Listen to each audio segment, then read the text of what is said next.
I'm Yolande Poirier from Oracle Technology Network, and I'm here today at Devoxx France with Danny Gorris. Danny, yes. Hi. Thank you. Hi. So, Danny, you had a keynote this morning? Absolutely, yeah. And tell us a little bit about it. You talked about Oracle Academy? Yes, I mean, not only Oracle Academy, but also the situation in Europe. Yep. We have a lot of a huge skill set gap, which is not unique in the world. I mean, other theaters as well.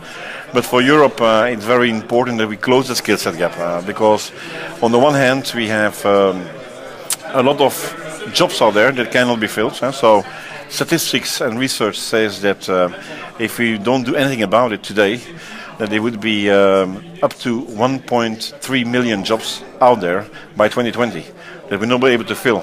On the other hand, what do we see in Europe is that we see a lot of youth unemployment actually. And youth unemployment goes from very high to quite reasonable numbers. Like for example, Germany is the best in class. But if you look at countries like Greece, with almost 58%, Spain 57%, and other countries like France, for example, is doing in the middle. It's not the top, it's not the bottom of the class, in the middle with 25. But there needs to be something done in order to assure that we are able to fill these jobs that we see today, and also the jobs that are not known today but will be in the future, to make sure that we have the skills in place at the right time, at the right place. So what's going on? I mean, what is it? A lack of people interested in computer science, or I mean, what do you see? Well, absolutely correct. I think it's like where we see is like the awareness and the trying to attract youngsters into the higher education for computer science. And today, what do we see is like since many years now, I think last decennia, we see a decrease in the number of students going from secondary to tertiary education or higher education year over year. And the problem as well is like the ones that are going to higher education and computer science, the quality is not the same anymore as it used to be. So that's what we heard from many educational institutions. And that's why Oracle Academy came up with two basic programs called Alice and Greenfoot, where we try to have like youngsters from a K-12 age space, so from starting from 10 to 12 years old, to have Alice, which is like a platform where they can make animations, very simple, in a short term.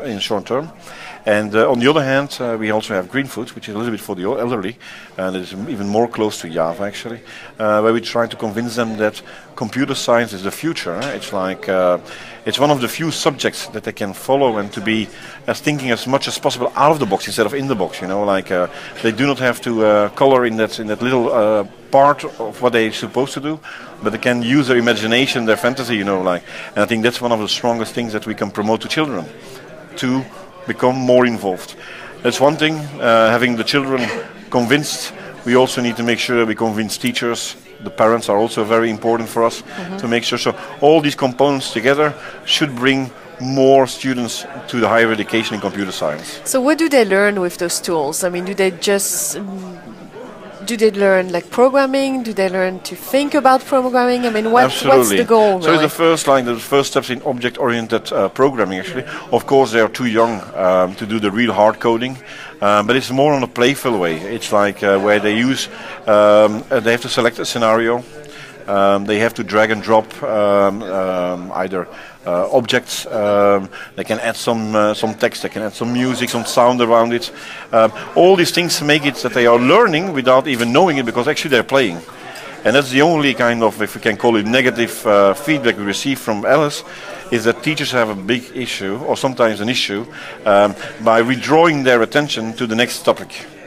Because children want to keep on playing what they're doing, but actually they're learning the first steps in actually Java, an environment where they are learning how to program through filling out some components into the system actually, and then make something that they can share with their friends, which is very important. You know, they can put it on Facebook, they can put it on YouTube in a very short time frame. They don't have to wait 4 weeks before they have something to show off with.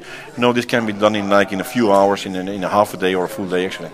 So it's a drop and drop environment, but also do you see also the code? Yes, absolutely. Good question. You know, so on the one thing on the left side you see the coding, and you can just see like execute, and you can see the object or whatever the animation looks like. You can really see it happening, and they have to fill in some indicators, of course, like for example, if that the object needs to move from the left to the right, how many centimeters or how long it needs to do. So these parameters they have to fill out themselves. But on the right side, they can see all the Java parameters actually. I think that's really important to see that it's not that difficult.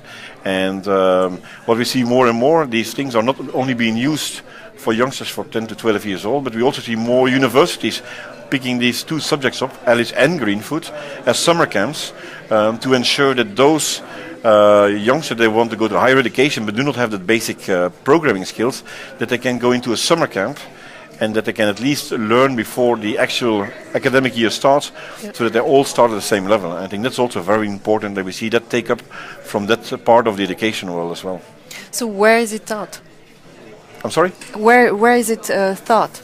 I mean, it's across. Okay. So we have some really good project going on. I know, for example, in Egypt, where we are trying to embed it into the standard curriculum. Mm-hmm. Same thing we are doing in Russia, in the Samara region. We are working with the Ministry of Education to make sure that it becomes a fixed topic, because we believe that that not only Alice and Greenfoot, but programming in general should be a subject that's been taught at a younger age. Research has made clear that youngsters are very quickly in adapting the new languages. And so we believe that programming should be a topic or a subject like anything else, like we speak English, like we learn mathematics and that kind of thing, and there should be one programming. We are not there yet. We're moving in the right direction, but nevertheless, I think in the near future we see some differences, and we see that that language is being picked up, the coding language or the programming language will be picked up at a much earlier age than what we see today. So, and you even have like people from the community who are teaching it, right? Like I'm thinking about Devoxx for Kids. Can you say 2 words? Absolutely. I mean, it's a great initiative for Devoxx for Kids that are really engaging at the ground, you know, like with the youngsters that we need, because it's there. It's through Devoxx for Kids and these kind of initiatives that youngsters become very interested in pursuing an education in computer science. And it's very tough. It's very tough to persuade them. So the activities from Devoxx for Kids, Oracle Academy is willing to support 100%, because we have the same objective, which making these children motivated to continue or to pick up a computer science degree later on in their life, actually. So. Great, wonderful. Thank you so much for talking to us. Thank you very much. Nice to be here. Thank you very much.